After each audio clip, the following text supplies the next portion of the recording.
Hello everyone, welcome to my channel asset of knowledge. इस video में बात करेंगे कंज्यूमर इक्विलिब्रियम के बारे में। So let's start. Consumer equilibrium एक तरह का सिचुएशन है या एक पॉइंट है जो हमें ये बताता है कि कंज्यूमर अपनी फिक्स्ड इनकम और प्रोडक्ट के प्राइस के हिसाब से अपना पैसा इस तरह से एलोकेट करता है कि उसे सबसे ज़्यादा सेटिस्फेक्शन मिले। ऑलराइट, तो give on the basis of given income and the price of the product, she allocates his or her income in a such a way that he or she get maximum satisfaction. Okay, assumptions of consumer equilibrium. पहला जो assumption है वो ये है कि consumer should be rational. मतलब consumer should not be like उसे कुछ मेंटल इशू नहीं होने चाहिए। He should be mentally sound. अगर मेंटली साउंड नहीं होगा तो वो कुछ भी डिसीजन कैसे भी ले लेगा। तो इसलिए इट इज़ वेरी इंपॉर्टेंट कि consumer should be rational. Okay, so he can get the maximum satisfaction. Because जो भी रैशनल कंज्यूमर होगा वो हमेशा अपनी सेटिस्फैक्शन को बढ़ाने के बारे में सोचेगा। सेकेंड है लिमिटेड इनकम। लिमिटेड इनकम की हर एक के पास लिमिटेड इनकम होती है, ऐसा नहीं किसी के पास कोई अनलिमिटेड इनकम नहीं है। So the consumer will have a fixed income और उसे हम बजट लाइन के थ्रू शो करते हैं, right. Then two good concept कि दो प्रोडक्ट का कॉन्सेप्ट होगा, जैसे कि हम प्रोडक्ट एक्स या वाई की बात करते हैं, let's say Apple and orange की बात करते हैं। Then divisibility of goods. Goods can be divided into smaller units of consumption. हम जो प्रोडक्ट्स हैं उनको यूनिट्स में कन्वर्ट कर सकते हैं, छोटी यूनिट्स में, जैसे कि 1 1 2 3 4 लाइक दिस। देन यूटिलिटी को हम मेजर कर सकते हैं कार्डिनल और ऑर्डिनल। कार्डिनल को बाद में हम कार्डिनल को हिक्स ने इसको क्रिटिसाइज किया और भी जो इकोनॉमिस्ट थे इन्होंने इसको क्रिटिसाइज किया, ये वाले कार्डिनल थ्योरी को।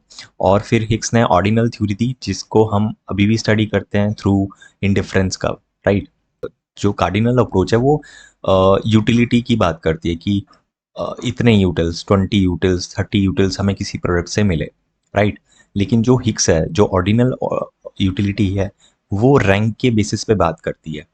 रैंक के किसी पे कैसे कि अगर हायर इंडिफरेंस का होगा तो उसकी सेटिस्फेक्शन ज़्यादा होगी और जो नीचे है उसकी कम होगी।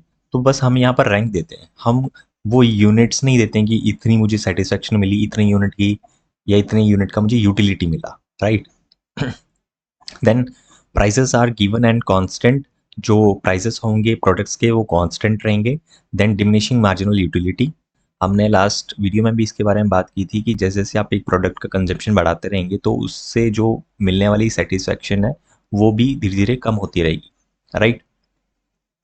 अभी हम बात करते हैं ऑर्डिनल यूटिलिटी और इंडिफरेंस का अप्रोच के बारे में कि यहाँ पर इक्विलिब्रियम हम कैसे शो करेंगे और कंडीशंस क्या है।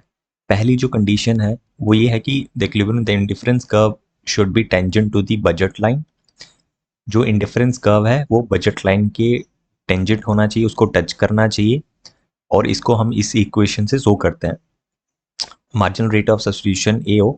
एओ का मतलब यहाँ पर है एप्पल, एप्पल और ओ स्टैंड्स फॉर ऑरेंज, ठीक है। So in order to get 1 unit of apple, how much you are sacrifice for the orange, और equal to price of apple divided by price of orange. तो ये equal होना चाहिए, इसका ratio और इसका वैल्यू इक्वल होना चाहिए, राइट। और जो दूसरी कंडीशन है वो है convexity condition. Indifference curve must be convex to the origin, जो कि हमने पहले भी प्रॉपर्टीज के बारे में बात की थी इंडिफरेंस कर्व के बारे में। तो इसी इक्वेशन को हम लिखते हैं यहाँ पर M R S A O equal to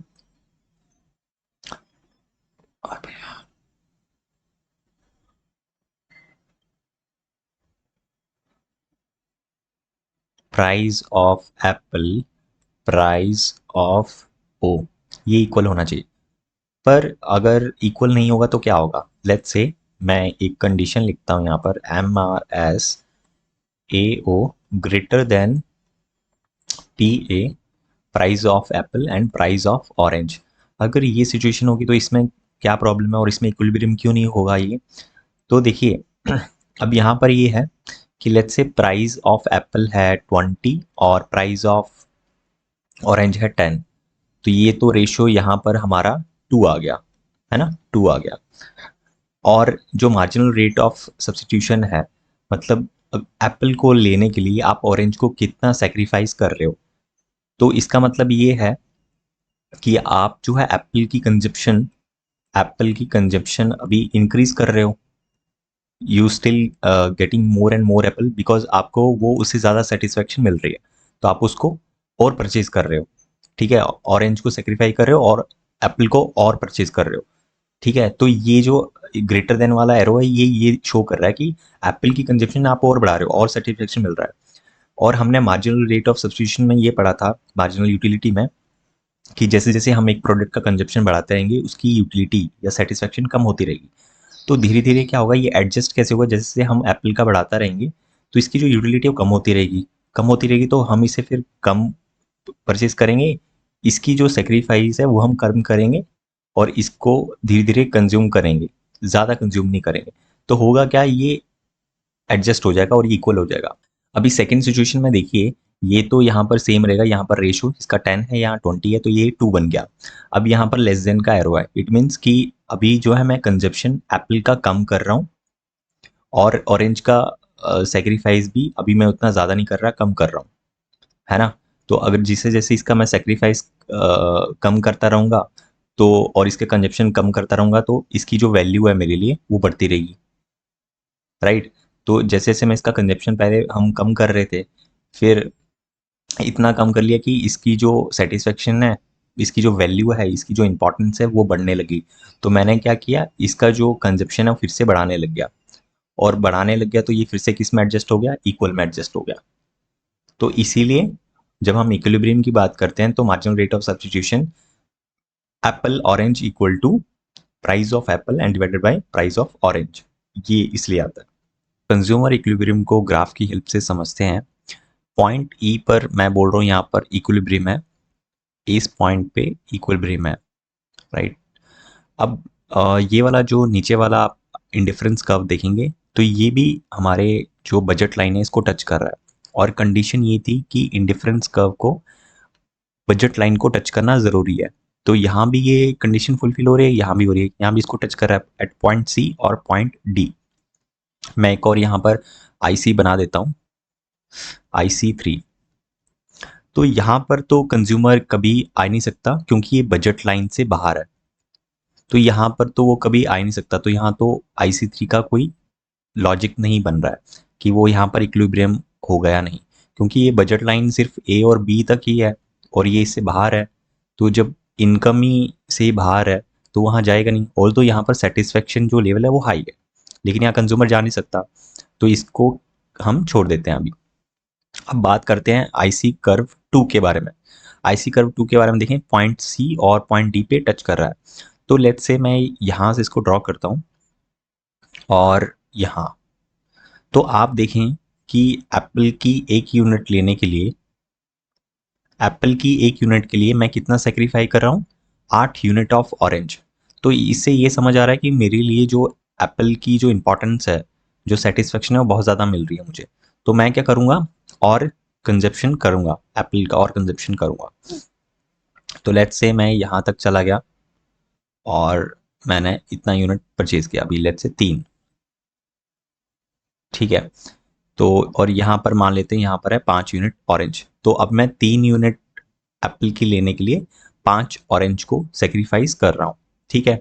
अब बात करते हैं ये डी पॉइंट की। डी पॉइंट में क्या हो रहा है, डी पॉइंट में ये है कि मैं अब यहाँ पर लेट्स से 5 यूनिट्स लेने के लिए मैं अब ऑरेंज का कितना सेक्रीफाइस कर रहा हूँ, सिर्फ 2 का, ठीक है। तो अब इस पॉइंट की बात करते हैं एक बार, और इस पॉइंट की बात करते हैं। इसमें ये है जो मैं MRS की आपको पहले ही बात बता रहा था, MRS AO apple orange is greater than price of A, price of O, ठीक है। ये वाली सिचुएशन जो मैंने आपको बताई यहाँ, क्योंकि आप देखें एक एप्पल की यूनिट को लेने के लिए वो 8 सेक्रीफाइस कर रहा है, तो इससे होगा क्या, मैं और कंजप्शन करता रहूँगा, और मैंने बताया था और कंजप्शन, इतना कंजप्शन करूँगा कि जो एप्पल की जो सेटिस्फेक्शन है ये मेरे लिए कम होने लग जाएगी। तो क्या होगा, स्टेज इक्वलिटी का स्टेज हो जाएगा, जो कि यहाँ पर इक्वल पे आएगा। यहाँ पर ये दोनों इक्वल हो जाएंगे, M R S equal to P A और पी ओ, ठीक है। और अगर मैं यहाँ पॉइंट डी की बात करूँ, ये वाले पॉइंट की बात करूँ, तो ये है condition M R S less than P A P O, कि जो एम आर एस ए हुआ है, M R S apple orange है, ये लेस देन है price of apple and price of orange, कि मैं अब कम यूनिट ले रहा हूँ एप्पल की, और सेक्रीफाइस भी मैं ज़्यादा नहीं कर रहा, अब कम कर रहा हूँ। तो इससे क्या होगा, जैसे जैसे मैं एप्पल की जो कंजप्शन है वो कम कर दूंगा, एक टाइम ऐसा आएगा मैं कम कर दूंगा, तो एप्पल की जो इंपॉर्टेंस है ये फिर से मेरे लिए वो बढ़ती रहेगी, इससे जो सेटिस्फेक्शन है, क्योंकि मैं इसका कंजप्शन कम कर रहा हूँ, तो इसकी जो बाद में सेटिस्फेक्शन है ये फिर से बढ़ने लग जाएगी। तो क्या होगा, मैं फिर से इसका कंजप्शन बढ़ा दूंगा, तो होगा क्या, मैं फिर से इसका जब कंजप्शन बढ़ाऊंगा तो फिर से ये पॉइंट आ जाएगा। तो यहाँ पर और यहाँ पर ये इक्वल हो जाएंगे, ये वाली सिचुएशन हो जाएगी, M R S is equal to price of apple divided by price of orange. तो इसीलिए हमारा जो पॉइंट ई है यहाँ पर इक्विलिब्रियम होगा। आई होप आपको ये कंज्यूमर इक्विलिब्रियम के ऊपर वीडियो यूजफुल लगा होगा। So do like this video and subscribe our channel. Thanks for watching.